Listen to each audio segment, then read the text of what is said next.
Hello, my name is Michelle, and you're listening to Profit is a Choice. With me today is Leslie Myrick of Leslie Myrick Interiors. Leslie is fun and she has a really super cool, funky style.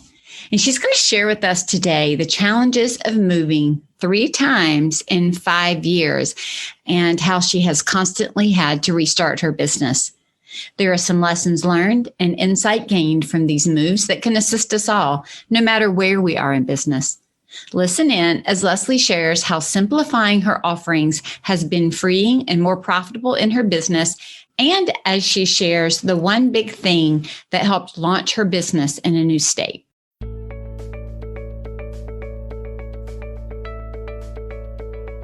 Every day, empowered entrepreneurs are taking ownership of their company financial health and enjoying the rewards of reduced stress and more creativity. With my background as a financial software developer, owner of multiple businesses in the interior design industry, educator, and speaker, I coach women in the interior design industry to increase their profits, regain ownership of their bottom line, and to have fun again in their business. Welcome to Profit is a Choice. Hey, Leslie, welcome to the podcast. Hey, Michelle. I'm so happy to be chatting with you today. Oh, me too. I was just telling you before we came on air, why did we wait so long? Like, you've been in my periphery and I know I've been in yours because we have friends in common in the industry. And it hit me the other day. I'm like, I haven't even had a chat with her yet. Like, what's up with that? I know. And I've even taken your Understanding Your Financials course a few years ago, and it was awesome. So nice to I feel like I already know you and I'm connected with you. So it's nice to actually sit down and have a real Zoom face-to-face conversation with you for sure. As in real life as we can be right now, right? Yeah, absolutely. Well, but you don't live far from me, so we may just have to make a road trip sometime. I'm sure you're coming up towards where I am, and it was just where you were last weekend. So we'll make a point of that. How about that? That sounds awesome. When it's a little safer to do so, I am totally on board. Yeah, I'm with you. So, Leslie, the podcast is all about profitability. And as you know, we talk about profitability in more than one way, meaning we're not looking at just money, but the profitability of doing what we love and the profitability of relationships and the profitability of communication and all the other aspects of business and life where profitability matters. And I think you have a very interesting and dynamic story, which I'm excited for us to tell a little bit more about today, given the way that moves in your family and things that have happened have kind of prompted you to really think carefully about what you like, what you enjoy, and what matters to you in your business. But before we dig into all of that, do you mind sharing with the listeners how you started your business and what it looked like then? Absolutely. So I feel like since I was young, I knew I wanted to have my own business, but it took 10 years of design experience to finally have the courage to launch on my own. I'm Canadian. I started my career in Canada, did the quote unquote normal path, went to design school, got a job, worked in the big city for the big name designer for a few years. And after about 4 years in the design industry, this was in Toronto, I kind of hit a point where I was a little bit burnt out already. As a junior designer, I'm sure many of your listeners have been there. You're new, you're young, you don't necessarily have the personal boundaries, and you are a people pleaser in a sense. At least I was. And it just got to be a lot. And I ended up actually taking a year off when I was 25 and traveled the world doing music ministry. So completely left design behind, wasn't even sure if I was going to continue. I loved it. I grew up, I think like a lot of us have, rearranging furniture, repainting my room, being creative. Just that was always a thing that was, just ingrained in me, was this idea of creating spaces that looked good and felt good and functioned well. And it was very weird to have worked for a few years and then been like, you know what? I don't know if this industry is for me. And, obviously going with the profit theme here, I can tell you it is not very profitable to be a junior designer and working crazy overtime and basically sacrificing, in my case, like sacrificing my life and my free time and my energy. And so for that reason, I decided to take a break and take that year off and did something completely different, went as a vocalist with a band and traveled around the US and Canada and Taiwan and ended up meeting my husband. So I fully thought this was going to be just a pause and I'd go right back to Canada, pick up where I left off, get another design job.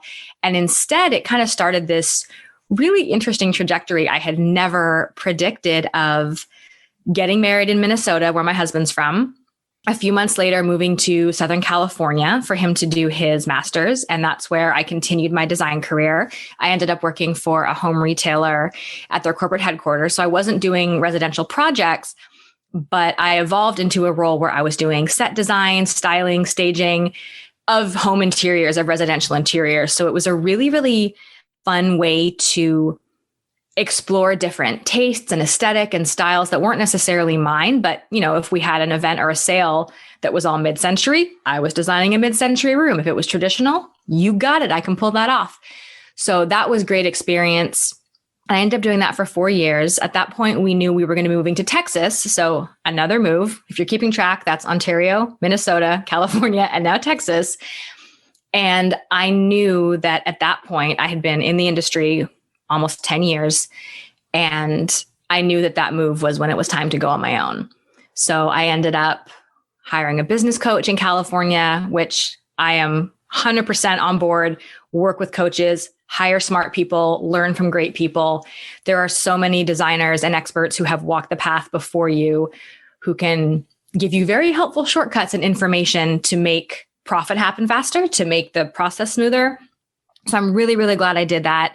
And when we moved to Texas, that was when my husband started his PhD, and I went full tilt with an 18-month-old baby into running my own business in a new state where I knew nobody and was, green as green can be. It said 10 years of design experience. I had the design stuff down. Like, of course, I think for a lot of us, it's very, you either have it or you don't. And of course, school hones it, experience hones it. I had that going for me, but I knew nothing about how do I make money? How is this my livelihood? And I'm taking care of a baby. And it was a lot, but really great experience in Waco. The funny thing has been for me, if you've seen me or my social media or website, I don't exactly look like I'm from small town Texas, like shaved head, tattoos, piercings. And it was very interesting moving to sort of a conservative city like Waco, because there were many well-meaning people who sort of approached me gently, were like, I think in order to be successful, you're going to have to change, maybe tone things down a little bit, Exactly. And it was this crossroads sort of emotionally I was faced with of do what I do. And it's going to be a bit of a harder fight to be the one that likes color and pattern. And at a time where everything was white and beige and gray and very, very neutral. Yes, we moved to Waco. And you're in Waco. Exactly. And this was, I want to say, season 2 of Fixer Upper had just wrapped. So if you follow that show at all, it was already big and it was only getting bigger. So Waco was very white and shiplap and beige, and that's a look, and it's there pretty. is nothing white, shiplap, and beige about your aesthetic. There isn't. No, there is very little. And I think the white, shiplap, and beige and gray can be beautiful in the right place. Absolutely. But I am a girl of color. Like, I love color. Me the too. more, the better. So, yeah. And neutrals have their place. I think neutrals help color and pattern keep from going into crazy town. So, you can see Michelle, my office, my walls are white. I'm not doing but also I'm creating in here. I'm bringing color and pattern and, when I'm working on projects, but all that to say, it was very challenging feeling like I didn't fit in the design world. And when I first moved, I researched designers. I reached out to people, just quick, short emails. Hey, I'm a designer. I'm new to Waco. Your work is amazing. I would love to just get to know you as a friend. And, I'm just trying to get connected, and I didn't say it that way. Basically just, hey, I'd love to take you for lunch and just meet you because I don't know anybody in the state and am looking for people. Right. You want to build your network in the area of just people. I can tell you how many designers responded to that email, and that was a big fat 0. It was not even one designer acknowledged that email. So sad. It made me sad too. I was like, I'm not trying to take your job or your clients. I just want people. And this was sort of pre-podcast. Like, I think design podcasting communities were starting, but I feel like, so this would have been 2015. And I think there was a shift happening of community and collaboration and Facebook groups and designers that really genuinely wanted to support and help and encourage each other. But there's also, I think, sort of the old wave of designers that have that more closed, competitive. And I was just like, okay, well, I'm just going to show up and do what I can. And it took a while, but I made some traction in Waco. I made my mark. I ended up pitching a local magazine. Just, hey, I'm new. This was all, I mean, girl, I was trying anything I could to make this business go and reach out to people and get my name out there. And I pitched Waco and magazine with just, I'm new in town. I'm a designer. I'm also a writer. I've done X, Y, and Z. Would love to talk to you about writing an article for your magazine. And what I didn't know was that Joanna Gaines from Fixer Upper was the previous columnist and had just stepped down because the show got too big and they had an opening for a home columnist. I was like, okie dokie. So that was huge for me, having a column, a local column. I did that for more than 3 years. So that was great for getting established, And the girl with the shades. And it probably fast paced you. I think it did, because every month it was my words and my images. I got to do the photography. So it was my projects. It was a great way. And I recommend that to any designer who is new in a city or just trying to get more local exposure, is reach out to your local magazines. They're always looking for content. If you can come to them with great projects to photograph or photos and a story idea. I've done the same thing here in Macon, and I don't have a column, but that's okay. I've done a few articles and I'm, in discussions with them about more stuff coming, which is great. So let me ask this real quick. Mm-hmm. Did anybody, after you were in the magazine, did any designers decide that they would like to meet for coffee to get to know you? Or did it stay the big fat zero? Okay. None of those original designers ever respond. Whatever. Fine. Bless and release. You do you, sister. But what was funny, you mentioned that, is that like every good business owner does, I was Googling myself one day, and someone that came up ahead of me was another designer named Kate Bendewald, and she was in Waco and she looked to be about my age, and she had her style was very similar. And I was like, how do I not know this person? So I reached out to her. I got over the vulnerability. It was just like, same thing. Hey, I see you're here in Waco, would love to get to know you. And thankfully, she was so kind and responded. And I know some of your listeners probably know, she and I co-hosted a podcast called Designers Getting Coffee for 1.5 years, because we would get together every Friday morning just because we were lonely doing our businesses, and we would bounce ideas off each other, give each other feedback and support. Oh, that is so awesome. Yeah, that's really how it started. We called it our Biz Buddies coffee chats. They were on our calendar every Friday. We'd meet at one of our homes. And one day she was just like, we should be recording this. And that's how the podcast started. So it was a wonderful way not only to have, she's become one of my best friends, to have that local friendship and a designer who understands the work we're doing, what it's like to be on your own. And I feel like it was a really good start of what this amazing shift has been in our industry, because I started in 2005. And I can assure you, back, it's crazy to say, 16 years ago, it was very much like every designer for themselves, and nobody was sharing resources or helping each other out. And even when I was in school, I felt that way, that it was kind of this like catty. I never felt like I fit in design school, but it was just this very like competitive, hide your work, don't show anyone what you're doing. And I'm like, I'm an open book, man. Like, you ask me, like, I want everyone to do better and succeed. So It was lovely to find Kate and start that and watch that grow. And then she and I have both since moved from Texas, but it was a big shift in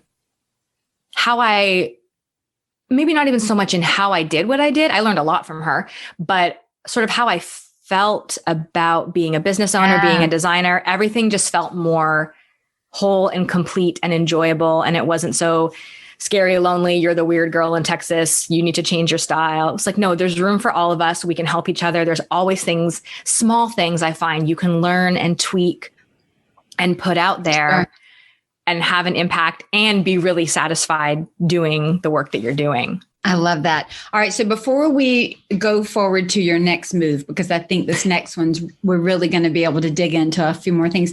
I want to know where the music came from, because you don't just stop your business one day and think, I think I'll go be the lead singer in a band. Or at least in my 50 plus years of living, I've never had the opportunity to think, I think I'll just stop and go be the lead singer in a band. So there must have been a long love of music, and you must have been doing some of that on the side. What did that look like? That's an awesome question, because it does seem like this random blip in my adult life of like, I'm just going to go be a rock star for a year. That's cool. So I grew up doing musical theater, doing voice lessons, and I always had really terrible stage fright. Like, I didn't mind being in the chorus and the choir, but I never was, leading, being in front. And as I got older in my 20s, I got connected with a great church community. And this is so funny, Michelle. This was such like a God moment. I was in like my small group, and the person that was leading our, sort of home church worship had to step back, and they asked if anyone else would be willing to, play guitar and sing. And I'm telling you, my hand went up and I didn't do it. Like, it was just up, and I was like, oh my God, why am I volunteering? And I felt like that was this baby. It was like, I swear to you, I did not raise my hand. Like, it was the weirdest sensation of like, why am I doing this? This is terrifying. I don't want to sing in front of my friends. Yeah, it's that out of body experience. I've had a few 100%. And so it was little steps like that where like I started leading, for my group of 12 small church friends.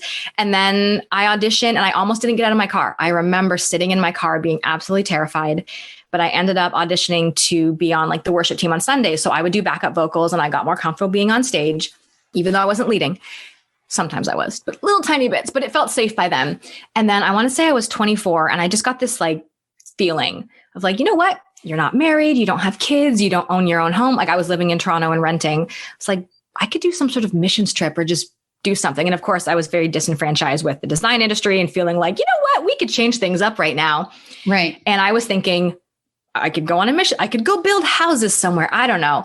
And one of those like cool coincidences, I was at rehearsal, and another girl there told me about this music ministry where you could spend a year on tour, traveling as part of a band, performing and, church services on Sunday, but also in schools and prisons and homeless shelters. And amazing places to get to be and to talk to humans and connect with them. And it was music. We would sing, we'd perform, we would share our stories and our testimonies, and we would connect with people. It was just one of those like, okay, this is what I've been preparing for. All those little baby steps. It's like, let's take all of these loves and important things in your lives and connect them. And I was terrified. I almost backed out of the application process, and I was like, you know what? I'm going to go through with it. I can always say no later. And it ended up being, honestly, the best thing I've ever done. For many reasons, notwithstanding meeting my husband, that kind of changed my life a little bit. But yeah, so it was just this year that I really thought was going to be like a blip. Like, oh, look, Leslie took a year off and did music and ministry and all these cool things. And then she's just going to go right back to her life in the city. And instead, I felt like a little kitten being picked up by the scruff of my neck. Like, nope, you're done here. We got something else for you. And so instead of going back to Toronto, I met my husband while we were on tour. We knew right away that we were each other's people. Was he in another band as well? So what's funny is I totally went into that year thinking, I'm probably going to meet somebody. We're going to be on the band together. We're going to fall in love and it's going to be great. And then I met my team, and they were great guys. But I was like, well, there goes that dream. My husband is not here this year. So cool. But I ended up meeting him a couple of weeks later. He had done a tour the year before me. So he had just finished. He was in his hometown, chilling out at his parents' place, kind of figuring out his next steps. And we met, and it was one of those like, yep, okay, I got 11 more months on the road, but you're my person. I would like to marry you. Let's finish this year and just see how it goes. And we've been married 10 years, so not so shabby. But it was crazy. No, and it changed. I never went back. Obviously we go back to visit when there's not a pandemic, but have not lived in Canada since then, and been sort of just open to new adventures and new cities and doing life. It's been really fun, scary and terrifying, but fun. Exactly. And the reason I wanted to go back and pull a little bit of that story out is because I think it has informed, from the outside looking in, it has informed your stepping outside of yourself to try something new and put yourself out there. Like, so the girl that maybe would have said no to all that opportunity may not have been the same girl that would have shown up and said, hey, can I write a column for your magazine? Yeah. Right. And so I say that because I want to encourage all of us the profitability of taking the step, even when you're afraid. Like there is sometimes doesn't always work out. I mean, look at the fact that you reached out to a whole group of designers and nobody responded. You put yourself out there, you tried, you got no response, but you didn't let it stop you. So you put yourself out there again to the local magazine. You put yourself out there, to your podcast buddy. Like you put yourself out there in other places and you kept trying. And I think that is super important to kind of frame that as we then move to the fact that you now then picked up and moved again. We did. My husband finished his PhD and my business and our whole family moved about 2 years ago from Waco, Texas to Macon, Georgia. So this Canadian girl is very out of her element again. Welcome to the deep South. Oh, girl, it is. It's a thing. It's so strange to me that my kids are Southerners. Like they were born in California and Texas. They've only known warm weather. They've only lived in sort of this like Southern, and I'm just like, it's like, I'm Canadian. He's from Minnesota. Like this is very different for us. And my kids say y'all and it cracks me up. I'm just like, who are you? But I get it. That's how everybody talks here. And it's lovely. Y'all is a great word. But yeah, so shifting to Macon was interesting because Macon it's a lot like Waco. It's near a big city. It's near Atlanta, but it's far enough away where it's a bit of a hike to get there. It is still a smaller town, smaller community vibe. The cool thing about Macon is that it's got a lot of rock and roll history and a little baby bit of an edge to it. So I feel like me being the weirdo with the tattoo, like it's not such a thing here anymore. I'm like, this is great. And Macon does have its own vibe. I mean, it really does, right? I'm right north of it. And I told you I have family and friends that live there. And it absolutely it's kind of like going to Asheville, North Carolina. It has its own vibe. I feel like Macon is very much like that. And maybe it is the rock and roll influence. I knew the minute that I saw a couple of years ago that you moved there, I'm like, oh, that'll be good. She'll fit in right. She'll enjoy that. And I think there's also the Old South, there's pieces of that from a design perspective, but I think there's also enough of the edgy that people are willing to bring in what we might call a new transitional or a new traditional. They're willing to pull in some eclectic pieces and parts.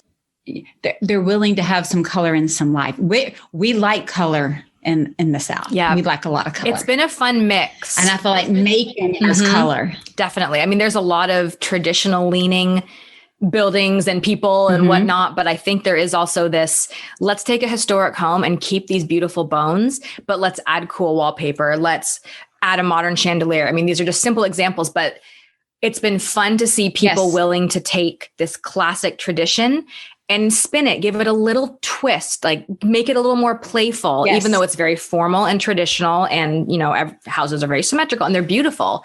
So that's always been my jam, mixing styles, blending, old. I mean, I think a lot of us embrace that too, like old and new, vintage and modern, color and neutrals, and just sort of playing with how do we make these really unique, interesting spaces that honor the architecture, that honor the feel of being in the South, but also have a freshness and a more interesting vibe where things just don't feel so stale. And I think they can if they're not touched for a while. Right.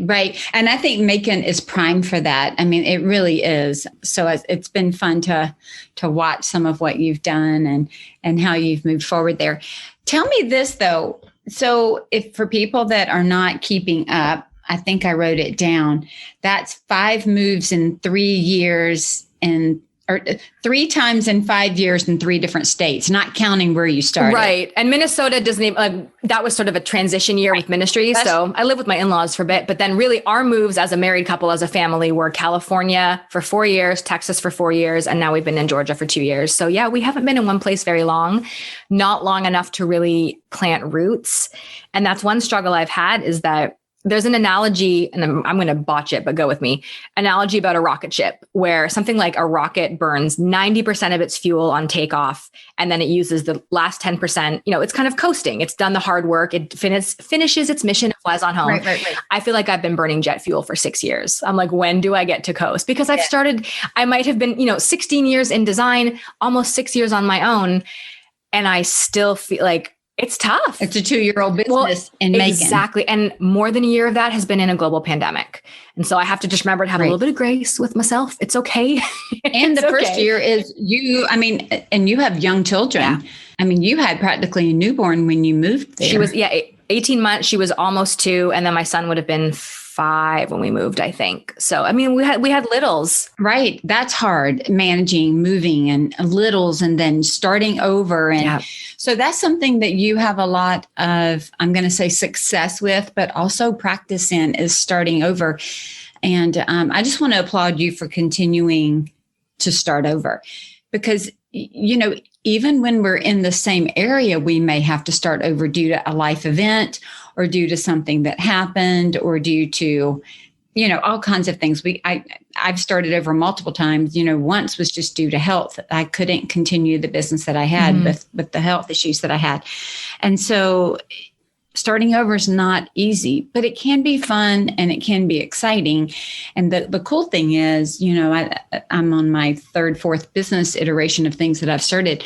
You learn so much from the first, the second, the third that starts to compound. And so tell us some of the things that you've found that have really been helpful to you as far as mindset when you're starting over, because you have to start the process with how you think. Right? Because if you're telling yourself, oh my gosh, here I go again, I'm starting, or I may not even be here but 1 or 2 years. Do I even want to get started? Is it worth it to just do it if I'm going to be here 3 or 4? And I'm not suggesting that's how long you're going to be in Macon, but I'm saying you knew when you were moving place to place that those may not be places to put down roots because your husband was working on higher education and focusing there at the time. So there is this piece of you that goes, how much do I even want to put into this? I mean, right? Absolutely. Yep. And the last 2 moves, we knew he had 2-year programs and then we'll kind of see. And they ended up being 4 years. Fingers crossed, we'll be in Macon a little longer. He's got the tenure track job. He's good. But of course, so far in my life, right. When I have been open to adventure, when I have been open to what God has next for us, what opportunities come up, it has been way more fun. It's been terrifying and horrible and awful and difficult too. Don't get me wrong, but it has been way more exciting and gratifying. I could never have planned this on my own. On what planet would I have been what I want to do? Move every 4 years to different states I've never even visited. But it has been a really fun, deeply satisfying, fun life. In a completely different country where I grew up. Exactly. In a completely different country too, which of course isn't too different, but it's different enough. But it's still different. Yeah. So how was your mindset different this last time, Leslie, than maybe it was the first 2 with, okay, one more time, what am I going to do? And what is it going to look like this time? Did you stop and go, yes, I still love design enough that, after being on my own in Waco, I want to be on my own again. Did you stop and think, what did I love about the business model that I had in Waco? And what do I want to do differently now? What was your thought process at having to do that restart? It would have been smart if I'd stepped back and thought, this would be a time for change and different. I didn't even do that. It was basically just legally close the Texas LLC, open the Georgia one, and, social media carried on, website carried on. So on the surface, people wouldn't have necessarily even known that I moved, that I changed locations. But from a mindset perspective, I think I definitely learned in Texas that it takes time, a lot more time than you think. And when you look back, you'll realize how far you made it, how far you made it and how short that was. But in the moment, it feels like it's taking forever and that you are a failure and you suck and blah, blah, blah. And I've been through all that. Mindset stuff is huge. And I'm working on a lot of that very consciously right now. But for me, again, it was just learning how to be vulnerable and put myself out there and be okay with people telling me no or never responding to me, and just sort of keeping my eyes open for opportunities, connections. When we moved here, we had a friend in Texas who was like, oh, we know so-and-so in Macon. I'd love to introduce you. We're like, great. We had dinner with them. They were lovely. She happened to know, it was just these sort of rabbit trail things of we met this woman and she's like, oh, I'm part of this mom's group you might be interested in. Fabulous. So I met some people that way, got to talk about business a bit. Oh, there's this women in business group that gets together once a month for co-working and it's free. And I was like, I'm there. Let's go meet people. And it's just been putting myself out there. So you there. had to continue to put yourself 100%. Out there. 100%. Yes. And even now there are times where my husband's like, she's like, I know you love your home office. I know you have things to do, but you're locked away in a cabin in the woods and nobody can see you. Go downtown, go to the co-working space, go work at a coffee shop, go be. I'm like, yeah, you're right. I know. I can't just hide here and be like, why aren't clients finding me? So part of it, of course, is social media and online visibility. That's kind of a given that we're all doing right now. But the in-person stuff, I tend to get clients when I speak, when I present. So getting in front of, speaking in front of Rotary clubs, optimists, or, women's network, career women's things like that, where I can go talk to humans. And of course, things have changed so drastically in the past year and a bit that doesn't look like it did 2 years ago when we got here. But for me, it has just been, figuring out, how do I meet the people? How can I genuinely just get to know them and be like, how can I find my people and make new friends here and figure out like what's going on? And, said the co-working space has been big for me. There's a co-working space I'm part of downtown, and that's been great. Not even if it directly leads to clients, but just as a human, as a business owner who works alone, to go have, work in a room where there's two other cool women, an attorney doing her own business and another creative. And it's just great to do that. So for me, I'm an introvert. So none of this is my base setting. I just want to back up and say that. Do not feel like if you are thinking like, oh, Leslie can do it because she traveled as part of a band and does Facebook Lives every week and gets to meet people. I'm like, no, it's still terrifying. And I want to barf and die a lot of the time. Like this is not, it gets easier, but it's not easy. And it is really just this practice of, okay, I'm going to be okay with being visible. I'm going to be okay being in front of people. I'm not going to die. I'm going to go to this lunch and I'm going to say hi to people and tell them what I do. And I have found it's one of those things that you just never know who you're going to meet. There have been, times where I've met someone at a lunch and then they emailed me months later about this. And then we're still talking and like just things where there's connections. Or I did a speaking engagement, a virtual one last year for a Rotary Club. And I got my best client from that one talk. And she's now done 3 projects with me here in Macon, which that wouldn't have happened if I was just twiddling my thumbs, hoping clients were going to come to me. So out in the woods and knock on the door. Exactly. No one's coming out to my little dead end street out in the woods here in North Macon. I love it, but it is very quiet.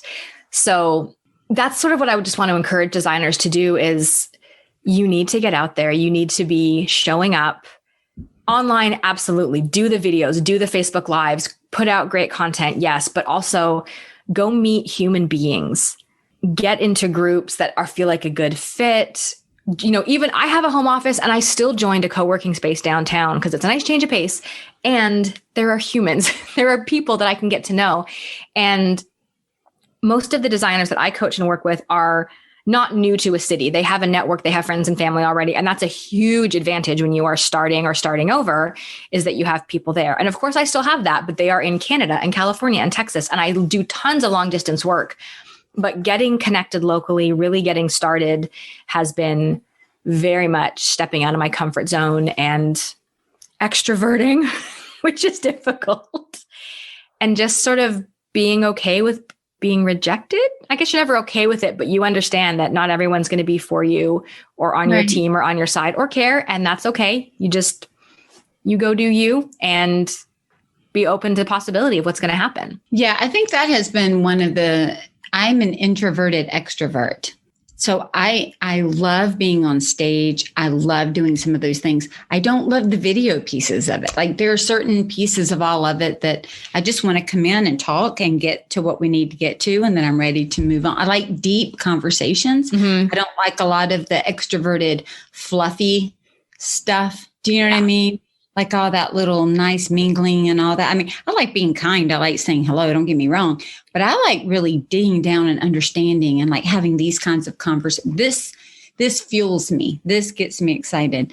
And I think even through the pandemic, I mean, I know we're recording this where we're kind of on the side where people are starting to be vaccinated. Things are opening up a little bit more. We're still not there. But I even noticed and told my husband, I said, if things don't open up pretty soon, this was a few months ago, I said, I think we're all going to have trouble communicating because I was starting to feel even myself, I need to get out and be around people, like you're co-working and being around other folks.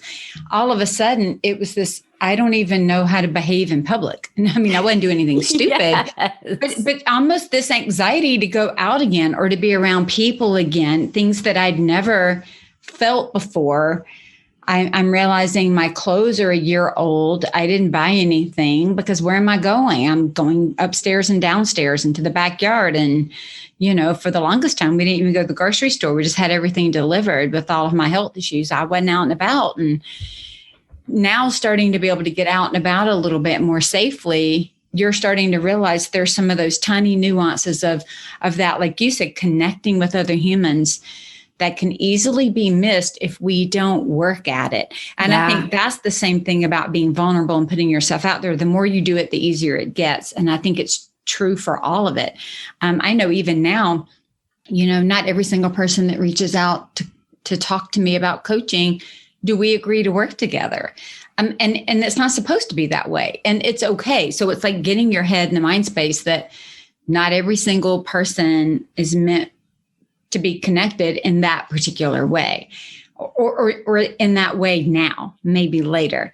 And just giving some grace and some peace to let things settle, but to continue, not let it stop us, right? From putting ourselves out there and trying the next thing and continuing to build a relationship. Now, I want to ask this. You mentioned that closed down one LLC, opened up another. Granted, nobody outside of the internal workings of your business is going to have a clue. To them, Leslie Myrick's still there, the website's still there, they're moving forward. But you can't run down the street to your neighbor's house in Waco and do their house. So how has your design business changed to allow you to kind of seamlessly continue serving those in California and in Texas, while also being able to continue to serve those in your new area in person? Yeah, that's a great question. The pandemic sucks. We can all acknowledge that. One silver lining that I have found is that I feel like a lot more homeowners, clients are open to virtual design now. They have seen that it can be done well. I felt like before there was hesitation that a designer could actually do a good job without seeing your space. But, starting in Toronto, moving to California, then Texas, I was doing long distance from day one. I left Toronto and I still have friends. I did a project last year for one of my best friends. They're in Canada. And, today, later on, I have a design consultation with a former client in Texas. And of course, we're meeting on Zoom. I'm not flying to Texas. And so that has always been a part of my business.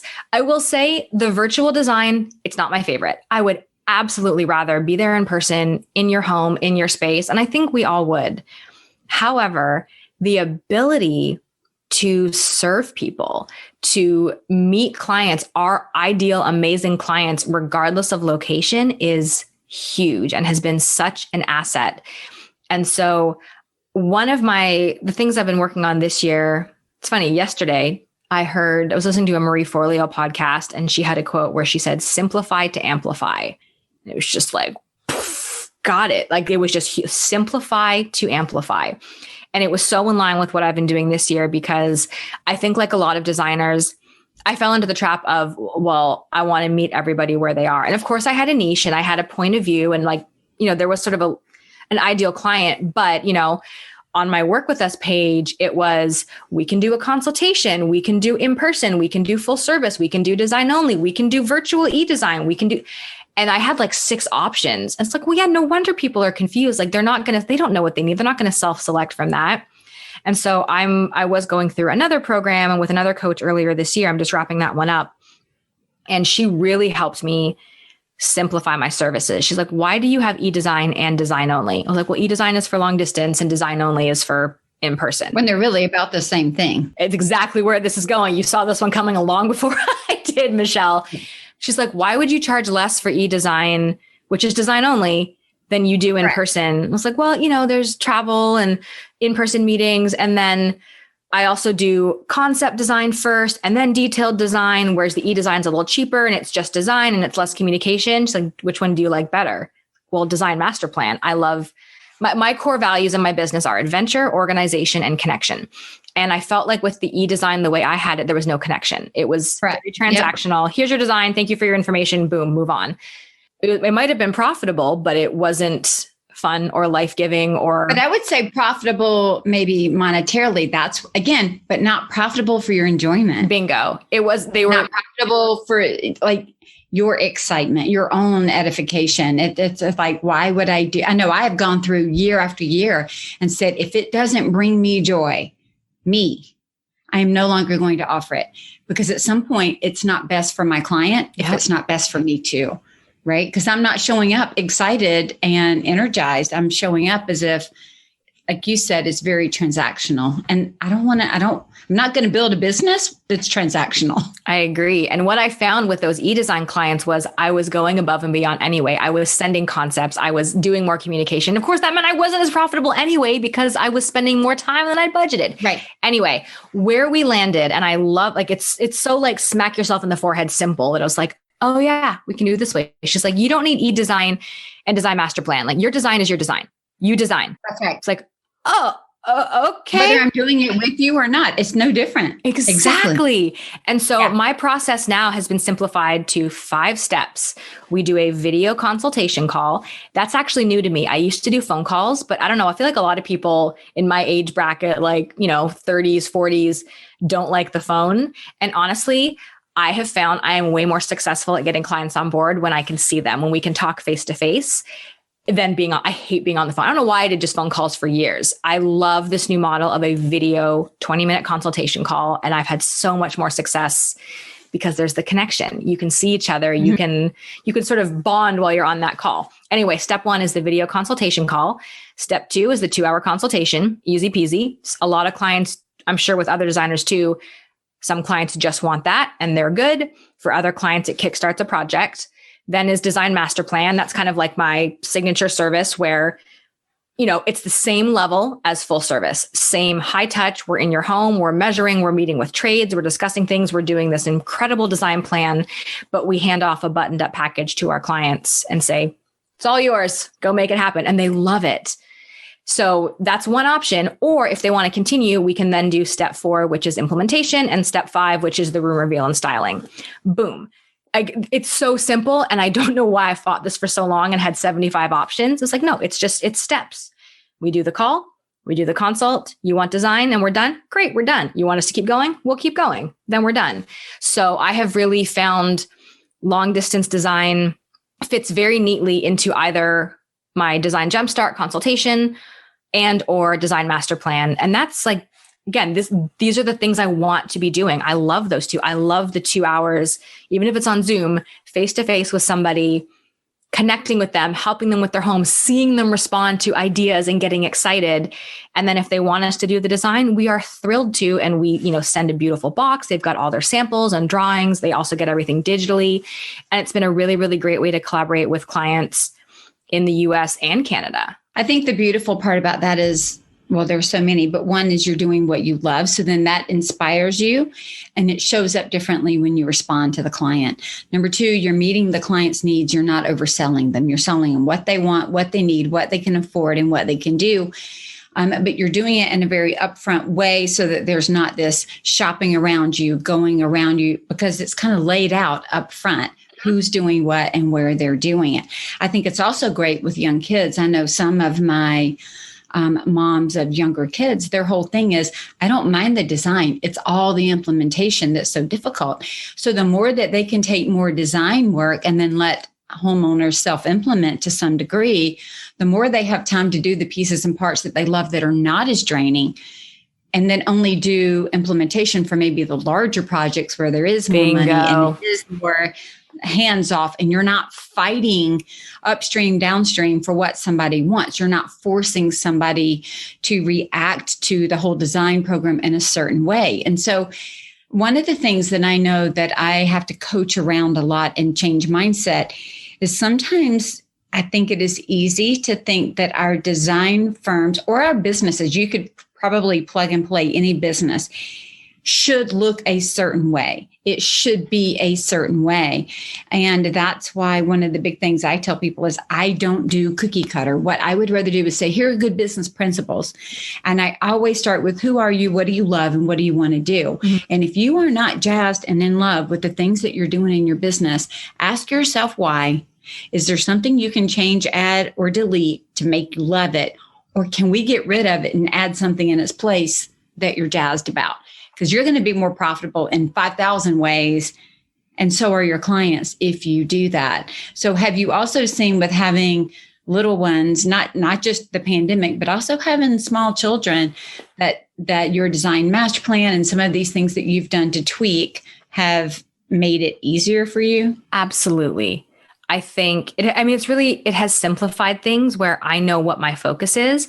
I've got a great virtual assistant who we've been taking it easy for the past year. She had a baby. There's been a pandemic, but sort of on a per project basis, we've got a great system where I get to focus on the design. I pick the things and I hand it all off to her. She puts it into the proposal. She gets the numbers. She does all the detail work that has to get done, but doesn't have to be done by me. So that's been a really great system. And then I really can focus more on design and design for the right clients. And I'm at a point now where basically my offerings are, my 2-hour consult or design master plan. And there's a big price jump. The 2-hour consult's about $500 and my master plan typically starts at about $4,500. And I know that's not for everybody, but I used to try to have everything in the middle. Oh, well, we can do this and it's $750, or a day with me is $1,500, or this is, and it didn't work. And I hated half those offerings. They were sort of like, well, and now, now it's, you don't have the budget for master plan? Great. Let's knock it out with a 2-hour consultation. You will get a ton of information and you can do it on your own. And if you have that budget, great. If you have the budget to move on to procurement and implementation, let's do it. But I spent years trying to force every project into a full service model. And not everybody has the budget for it. Procurement is a luxury service. I have spent years not charging for it, just like, well, I have enough margin on product, which, Michelle, of course, I did not. I've listened to plenty of your podcasts to know that I did not have enough margin on that. Right. Or, right. It didn't make sense. They had a $10,000 budget. Well, for full service for a room, that's so much of the budget. Anyway, you guys all get it, listening and everything too. And so procurement is great. Room reveal, doing all that final styling is great, but it's an investment and it's not for every project and every budget. And if a client comes to me, and I don't have like a firm line, but basically like if your budget's under 25,000, I don't even think full service is worth talking about. I think design master plan is going to be the best bang for your buck. You'll have enough funds to invest in great pieces. You do a little bit of legwork. We do the design and make sure there's, decisions are done. You're not making mistakes. You're buying the right sizes, the right finishes, the right pieces, and clients are thrilled. So it is a shift. I know a ton of designers make a lot of their revenue on goods, and I think that's a great model when you're at a certain, price level or luxury level. But where I'm at, I have some clients that can afford it and love it and are happy to say, please take this off my plate. And I have plenty that are successful professionals with decent budgets, but they're like, I can place a few orders and get this done and save myself $5-10 grand. I'm happy to do it. So this has been a huge change for me, pricing my services so that I am profitable from design. And I don't even count product revenue in my annual projections. Product revenue is gravy. If I sell anything, fan-friggin-tastic. But I am so over chasing clients down, getting annoyed when they shop me, air quotes, go behind your back, even though you've proposed something. And I get it. If I'm selling something for $500 and you Google it and it's $400, I would do the same thing. And so I have just realized that the level I'm at, procurement does not make sense for everybody. And I'm fine with that. And I'm not cheap. I know there's designers that charge less than I do. I'm fine with that. I can make good money doing design because that's what they're paying me to do. You can hire anybody for $20 an hour to manage orders and get stuff delivered to your home. But the design, the vision, the planning, the whole that's my moneymaker. That's the value. What I like to do. I mean, that's the larger value that can't be systematized quite the same way. It's interesting hearing you say that. It's the same way I felt when I, for years, even in my coaching, tried to keep creating all of these extra things that people said, well, Michelle, I don't really want that. I want this. Yes. Okay, well, we can adjust. Michelle, I don't want that anymore. Now I want this. And then I got to the point when I realized what they wanted and what they needed were two different things. And by me solving what they wanted, I wasn't really solving what they needed. And so Right. And so I took a step back and said, I know what the need is, and I know what you really need. Mm-hmm. And it's going to show up this way or this way, kind of like yours. I've simplified. These are the two ways. There's no other way that I have seen, because it's always less than, or one less than, or the one thing that you can't get, or I'm having to give for free because you can't do it. And it just didn't make any sense. It didn't. And it wasn't profitable. I wasn't getting people confused. Buyers don't buy. And every client and everybody's in a different place, in a different way, on a different plan, working it. And you're like, okay, wait, woo, pump the brakes, baby. We got to reorder here. Got to reorder some things. So what would you say to those listening that maybe need to create a restart or create a reboot, or to, even if they're in the same place, they just need a mental reboot, restart for their business because there are things they don't love anymore? What would you tell them? The biggest success I have found with that is joining a program, finding a coach, finding a mentor, getting together with a designer friend, but getting outside perspective. We are so in the weeds of us, of our aesthetic, of our process, of our website, of our social media, that we often can't even see what I feel, so for me, have been obvious changes did not even occur to me. Like, I read all the books. I listen to all I'm such a personal development junkie, business. I'm like, give me the courses. I'm a bit of a course whore, learn all the things, change all the things. And that's great. And I think learning and growing and doing things independently has incredible value. But when it comes to businesses and systems and processes and how your clients will be experiencing what you're doing, I have had the biggest aha moments when I have gotten feedback from an accountability group, a coaching group, a coach, someone who can say, hey, here's what I see from this side and what you might want to consider improving, changing, tweaking. And there have just been some like gold nuggets this year for me of things I didn't even realize were broken. There's the obvious things that I'm like, yes, I can see that I want to change this. And, one thing that happened for me this year was like, I thought my website was great. I've read all the marketing books. I've listened to all the podcasts. I got, I had my opt-in above the fold and I did all the right things, like how you're supposed to do your homepage. And I had my design services and I had a link for my coaching services. So I'm offering 2 very different services for different people. And I'm wondering why people aren't doing it. And working with a coach was like, your website looks like a marketer who happens to design, not like an interior designer who knows how to market herself.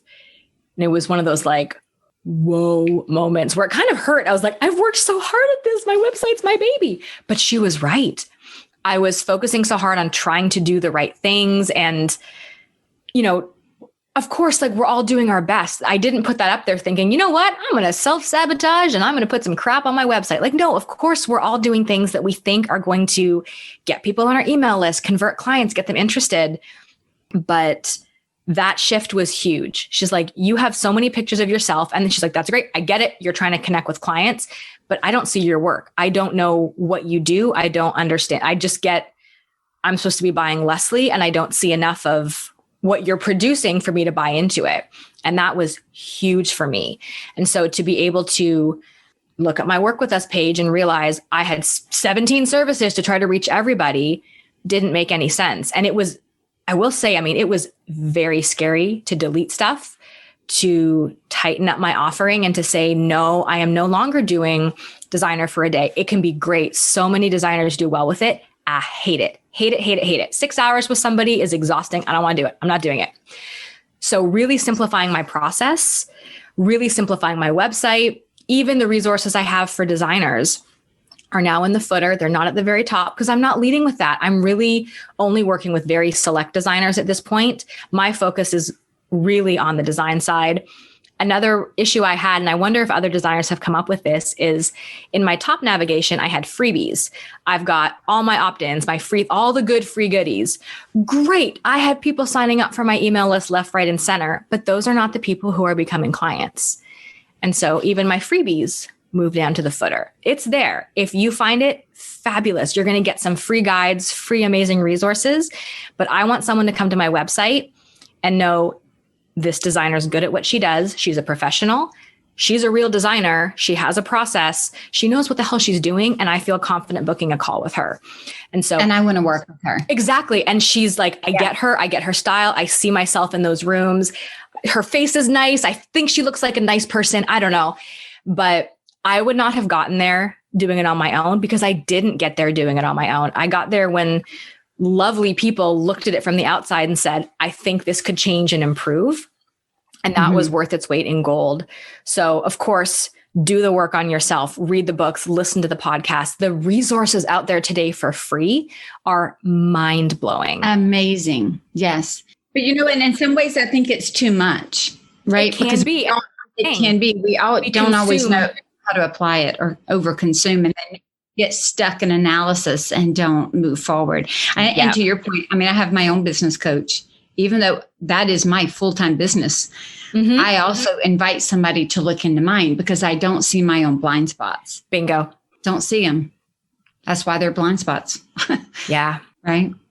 So Leslie, tell everybody where you're hanging out. Where can they find you on social and your website and all the good stuff? Yeah, best place to find everything is at lesliemyrick.com, and it's Lesley because most people spell it wrong. And social links are there. Instagram is definitely my jam. And if you are a designer, you'll very carefully navigate to the bottom, or you can just go to lesliemyrick.com/coaching. I have got free badass biz tips emails I send out every Monday. There's some free resources, webinars, and more info about my coaching program on there, which is really tailored to designers who are starting a new business or have just started and really want to make big progress in a short time. Awesome. And you've certainly done it enough that you have some experiences to share. The School of Hard Knocks has taught me well. Yes. 3 states, 3 moves within 5 years. I have a few things to share, so hopefully they are helpful for new designers. Yeah, while having 2 babies. Yeah. Oh, girl. Yeah. Right. I'm tired. I'm just generally tired.